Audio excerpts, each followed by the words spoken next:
T G പാറ്റകളുടെ കോലാഹലത്തിന് ശേഷം ധർമ്മേന്ദ്ര പ്രധാൻ രാജിവെച്ചു.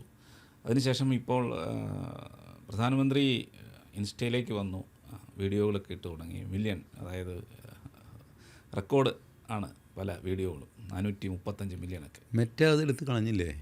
മറ്റേ കളഞ്ഞില്ല, ഇല്ല. ആദ്യം കളഞ്ഞിട്ടത് ഇത് ചെയ്തു വന്നു, തിരിച്ചു ആദ്യം കളഞ്ഞു. ലോകപ്രശസ്തനായ ഇന്ത്യൻ പ്രധാനമന്ത്രിയുടെ വീഡിയോ പൂലുപോലെ സായപ്പെടുത്ത് കളഞ്ഞു. എന്നിട്ട് ടെക്നിക്കൽ ഗ്ലിച്ചാണ് അതിലെഴുതി കാണിച്ചത്. എന്താ?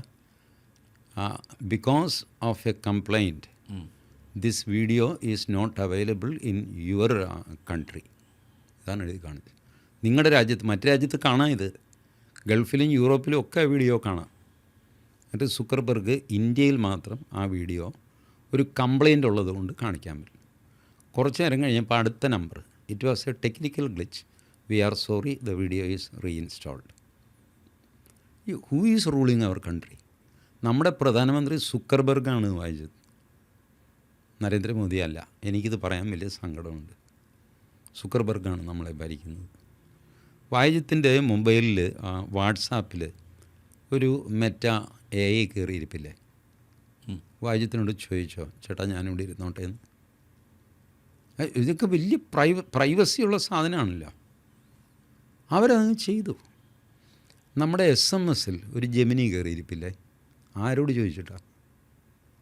എൻ്റെ SMS കയറിയിരിക്കാൻ ആര് പറഞ്ഞു? അതിനെ പുറത്ത് കളയാൻ പറ്റുമോ? ഇല്ല. Who is the boss? എൻ്റെ SMS എൻ്റെ അല്ല, എൻ്റെ വാട്സാപ്പ് എൻ്റെ അല്ല. എൻഡ് ടു എൻഡ് എൻക്രിപ്ഷൻ എന്ന് പറയുന്നത് ശുദ്ധ ഭോഷ്കാണ്. എൻക്രിപ്റ്റ് ചെയ്തവന് ഡീക്രിപ്റ്റ് ചെയ്യാനും അറിയാം, അവനത് ചെയ്യുന്നുമുണ്ട്. അമേരിക്കൻ കോടതിയിൽ വാട്സാപ്പ് വാദിച്ചു, അത് എൻക്രിപ്റ്റഡ് മെസ്സേജാണ്, ഞങ്ങൾക്ക് വായിക്കാൻ പറ്റില്ല. ഫെഡറൽ ബ്യൂറോ ഓഫ് ഇൻവെസ്റ്റിഗേഷൻ പറഞ്ഞു, നമ്പറൊന്നും ഇറക്കണ്ട, ഞങ്ങൾ പറഞ്ഞ ആ സാധനം, ആ കണ്ടൻറ്റ് പുറത്തെടുത്തതാ, അല്ലെങ്കിൽ നിന്നെ അറസ്റ്റ് ചെയ്യും. ചൂല് പോലെ വാട്സാപ്പ് എടുത്ത് കൊടുത്തു. FBI വേണ്ട സാധനം മുഴുവൻ വാട്സാപ്പിൽ നിന്ന് എടുത്ത് കൊടുത്തു. ഇതാണ് എൻക്രിപ്ഷൻ. ഏതായാലും അതുപോട്ടെ, വീഡിയോ പ്രധാനമന്ത്രിയുടെ തിരിച്ചു. അതിനുശേഷം പിന്നെ വന്ന കുറേ കാര്യങ്ങളുണ്ട്. അതായത് സൗരവ് ദാസ് പറയുന്നു, ഞങ്ങൾ സുപ്രീം കോടതിയോട്ട് നെഗോഷിയേറ്റ് ചെയ്യുമെന്ന് സൗരവ് ദാസ് പറയുന്നു. ദീപ് കെ പല കാര്യങ്ങളാണ് പറയുന്നത്. ഇന്ന് പോട്ടൻ അവൻ താമസിക്കുന്ന എത്ര സ്ക്വയർ ഫീറ്റ് ഉണ്ടെന്നറിയാമോ? 900 സ്ക്വയർ ഫീറ്റ്, അല്ല 900 സ്ക്വയർ മീറ്റർ. ഇതാണ് ആ ഏരിയ. 4 പേരുടെ പേരിൽ വാങ്ങിയ സ്ഥലം.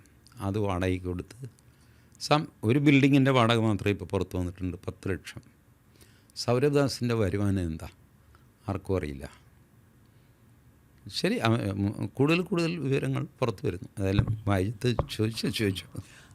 അപ്പോൾ അത് സംഭവിച്ചു. അതിനുശേഷം എനിക്ക് തോന്നുന്നു മൊത്തത്തിൽ എല്ലാവരും ആഗ്രഹിച്ചിരുന്ന പോലെയുള്ള ഒരു അവസാനമല്ല ഉണ്ടായത്. എല്ലാവരും വിചാരിച്ചത് ഇപ്പോൾ താമസിയാതെ നരേന്ദ്രമോദി താഴെ ഇറങ്ങും, RSൻ്റെ കാര്യം തീരുമാനമാവും, ഇന്ത്യയുടെ ഭരണം പാറ്റ ഭരിക്കും എന്നൊക്കെയായിരുന്നു.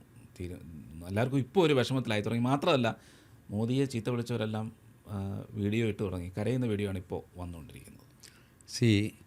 കേസ് വരുമ്പോൾ പരിഭ്രമിച്ചു പോകുന്നതാണ്. എന്താ പെൺകുട്ടി വല്ലാതെ ചീത്ത പറഞ്ഞു, രുചിക സിംഗ്. അപ്പോൾ അതിന് അന്ന് തന്നെ ആൾക്കാർ അന്വേഷിച്ചു, ഏതാ ഈ കുട്ടി എന്ന് പറഞ്ഞിട്ട്. ഞാൻ ചേർത്തല പൂരപ്പാട്ട് കേട്ടിട്ടുണ്ട്, കൊടുങ്ങല്ലൂർ ഭരണിപ്പാട്ട് കേട്ടിട്ടുണ്ട്. എഞ്ചിനീയറിംഗ് കോളേജിൽ 4 വർഷം ഹോസ്റ്റലിൽ താമസിക്കുമ്പോൾ അന്താരാഷ്ട്ര തെറികൾ കേട്ടിട്ടുണ്ട്. പക്ഷേ ഈ പെങ്കൊച്ച് പറഞ്ഞപ്പോഴാണ് ഈ വയസ്സുകാലത്ത് എനിക്ക് കുറേ കൂടെ ഉണ്ട് തെറികൾ എന്ന് മനസ്സിലായത്. എൻ്റെ മകളുടെ മകളാകാൻ പ്രായമുള്ള കൊച്ച്, അന്തം വിട്ടുപോയി ഞാൻ.